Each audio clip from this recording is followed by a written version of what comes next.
Гэгэрэл гэдэг нь маань нэг эндээс гарч яваа тэнд очино гэсэн үг биш. Гэгэрэл гэдэг чинь бидний сэтгэлд явагддаг зүйл. Сэтгэл дотор.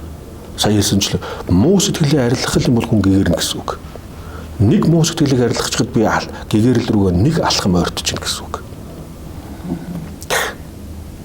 Тийм учраас гэгэрэл гэдэг бол бидний сэтгэл дотор явагдах нь шүү дээ. Бидний энэ сэтгэл их чухал байна.